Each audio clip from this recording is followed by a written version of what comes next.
Le sommet de Djamena les 15 et 16 février prochains sera l'occasion pour la France et ses partenaires du G5 Sahel, la Mauritanie, le Mali, le Burkina Faso, le Niger, le Tchad, de se poser la question de l'efficacité de la réponse militaire apportée depuis maintenant 8 ans pour faire face aux groupes armés terroristes qui sévissent dans la bande sahélo-sahélienne. Il s'agira de répondre en fait à une question lancinante et commune à toutes les précédentes opérations antiterroristes. Pourquoi, avec près de 30 000 militaires internationaux, régionaux, donc 5 100 Français engagés dans le cadre de l'opération Barkhane, on n'arrive toujours pas à endiguer ces groupes armés terroristes? Pourquoi d'ailleurs, avec les sommes tout à fait considérables que la communauté internationale s'est engagée à mettre en action dans la région, 4 millions d'euros par jour consacrés à la réponse sécuritaire, 8 milliards d'euros engagés par l'Union européenne dans le cadre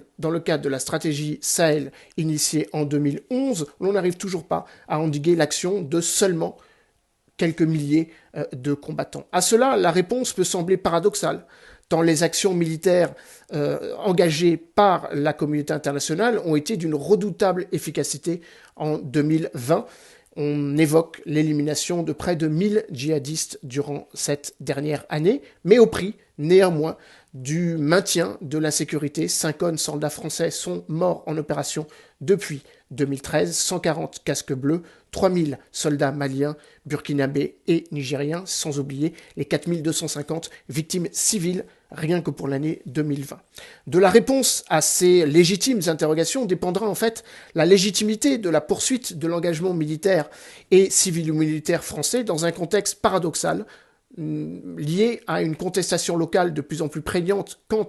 au maintien du dispositif militaire français et de plus en plus une remise en cause quant à la légitimité dans le débat public français de l'opération Barkhane.